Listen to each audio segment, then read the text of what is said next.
Adam Smith, it's nearly 6 years since I last interviewed you at the Square. I think you're celebrating 5 years of running the Square independently.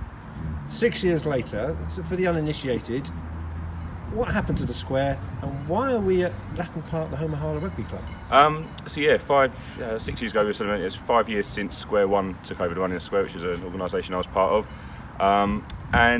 Since then, unfortunately, the venue has closed down, and it's been closed for a few years now. It's been pulled down as well. The building doesn't exist. Our business that was running the venue has ceased to operate now.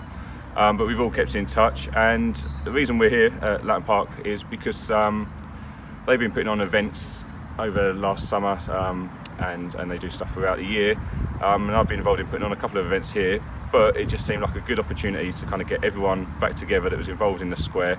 So we're going to be putting on an all-day event on July the 27th, and this is going to be the first of kind of official event that's using the Square's name since the Square's closed. And would it be strange running these events in quite, how do I say this, quite lovely palatial surroundings, as opposed to the Square? I think what we'll fully do is come here on a Friday night and throw a load of beer on the floor ready for the Saturday. It's good. The facilities here are great. We used to put on all-day events at the Square. They were quite a regular feature back in the day. But we're going to utilise all this outdoor space that we've got here and have a stage indoors as well. So it's going to be an event that the Square hasn't run before, but we're going to try and take in as much of and cater for as much of what the Square was about in one day, basically. And just again for the uninitiated, what was the Square about? What do you mean by that? So live music primarily, but all sorts of music from all walks of life. Whether it was new bands in town, people kind of getting on stage for the first time, or big touring acts and well-known names that would be coming round because they might be doing a warm-up for a bigger tour they're doing, or they might just want to play in an intimate venue. So it's small. It was 250 capacity in its last years. Everything from folk duos to jazz to punk to heavy metal, soul, funk, all sorts of music. There was no rules really with regards to the live music. It used to be cabaret comedy, but it was the alternative side of that, and an alternative way of thinking. So there wasn't any kind of corporate sponsorship behind it. It was people, just anyone really could get involved. So a lot of the promoters were people from the town who just fancied putting on something. They either had a mate's band that they wanted to see live, or they knew a bigger band, or they just wanted to give it a go. So it was very kind of DIY in its kind of ethics. As I say, we're going to try and cater for as much of that in one day.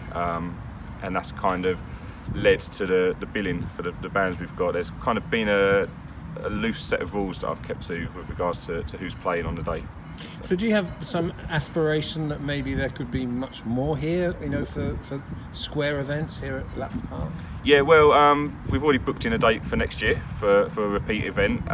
We're going to hold off revealing too much about that until we've got through the first event and just make sure everything has gone as we've planned, and as the people who bought tickets as they would like to expect it as well. I mean, the thing with this event is we've actually put tickets on sale and sold out before releasing any of the acts that were playing. People just wanted to get together, and once they saw it was the Square's name involved, they knew it'd be something they could trust. I didn't know what the kind of response was going to be, so I put 300 tickets on sale for a tenner as a kind of early bird thing, expecting to then that was March or April time, expecting a couple of months later to kind of weigh up where we were at and where we'd go from there, and they sold out in 2 days.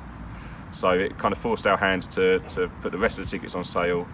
We retrospectively booked acts after selling the tickets, which is kind of the wrong way around for doing these kind of. Usually you get a bill together and that's who people pay money to come and see. But as I say, it was the Square's name, and I feel that trust that it's going to be good quality, that people luckily had faith in it was going to be worth buying a ticket for. Because as we're chatting here, there's a barbecue setting up, but there's also Rory, who is the Michael Jackson tribute, and you can see the stage there. So there is a natural feeling of a theatre here, if you know what I mean. Yeah, definitely. As I say, they done stuff throughout last summer. It was at the other end of the space, but we spoke to the guys here and suggested a way around. But yeah, it's a great space to have it. It's really new in the town, so they've kind of they were an established rugby club, so they've kind of had their traditions, but they've been really open to trying new things as well. And having this great space in the town, it's been really good that they've been open to trying new things. So we've done a couple of events inside, separate from the square, and there's been other things going on. They had stuff out here all summer. They've got other things. It's not just us that are here on the 27th. There's things happening every weekend. They're setting up for an event today. So yeah, I think this could be a really good space for Harlow for people to put events on. Adam, thank you very much for your time.